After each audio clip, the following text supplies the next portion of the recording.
रवि और सिया एक छोटे से गांव में रहते थे।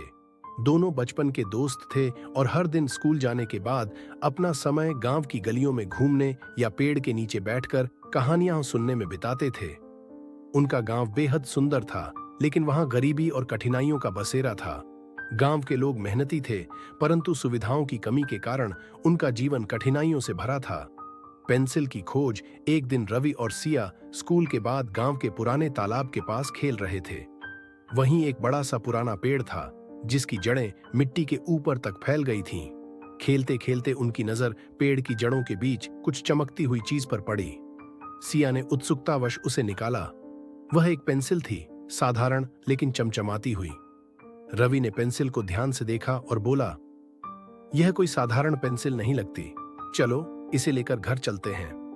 घर आकर सिया ने कागज पर एक फूल बनाया और हैरानी से देखा कि वह फूल अचानक कागज से बाहर आकर सचमुच का फूल बन गया। दोनों बच्चे चौंक गए। रवि ने जल्दी से पेंसिल उठाई और एक छोटी सी चिड़िया बनाई। पलक झपकते ही चिड़िया कागज से निकलकर उड़ गई। यह तो जादुई पेंसिल है, सिया ने उत्साह से कहा। हम इससे कुछ भी बना सकते हैं।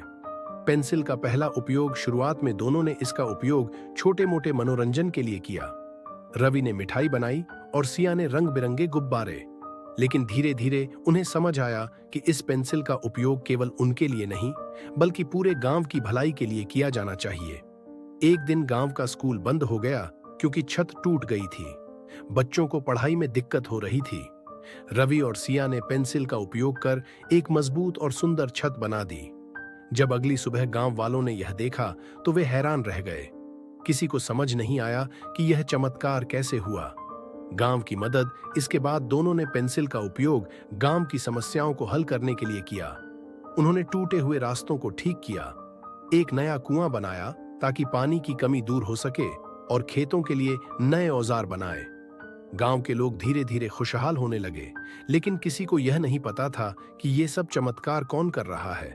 लालच का इम्तिहान। एक दिन गांव का एक लालची जमींदार, जिसका नाम भानु था, इन बच्चों की योजना को जान गया। उसने चोरी छिपे रवि और सिया को पेंसिल का उपयोग करते हुए देख लिया। उसने तुरंत पेंसिल चुरा ली और अपने महल जैसा बड़ा घर बनाने की कोशिश की, लेकिन पेंसिल ने काम करने से इनकार कर दिया। वह केवल उन्हीं के लिए काम करती थी जिनका दिल साफ था। जमींदार ने गुस्से में पेंसिल तोड़ने की कोशिश की, लेकिन पेंसिल गायब हो गई और फिर से रवि और सिया के पास लौट आई। आखिरी इच्छा। रवि और सिया ने यह समझा कि पेंसिल का उपयोग सावधानी और जिम्मेदारी से किया जाना चाहिए। उन्होंने पेंसिल से गांव के लिए एक छोटा सा अस्पताल, स्कूल और एक लाइब्रेरी बनाई। पेंसिल ने उनके हर नेक काम को साकार कर दिया। एक दिन पेंसिल की चमक धीमी पड़ने लगी। पेंसिल ने दोनों बच्चों को संकेत दिया कि अब उसका समय पूरा हो रहा है। उसने कहा, मैंने जितना हो सका तुम दोनों की मदद की। अब यह जिम्मेदारी तुम्हारी है कि तुम अपने हाथों से काम करोगे और गांव को आगे बढ़ाओगे। सीख और प्रेरणा। पेंसिल के जाने के बाद रवि और सिया ने अपने मेहनती स्वभाव से गांव को और भी समृद्ध बनाया।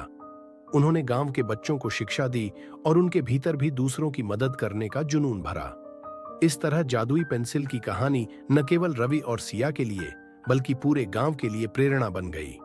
उनकी नेक नीयत और मेहनत ने यह सिखाया कि जादू केवल कुछ समय के लिए मदद कर सकता है, लेकिन असली जादू मेहनत और इरादे में होता है। अंत में पेंसिल ने उन्हें वह सीख दी जो जीवन भर उनके काम आई।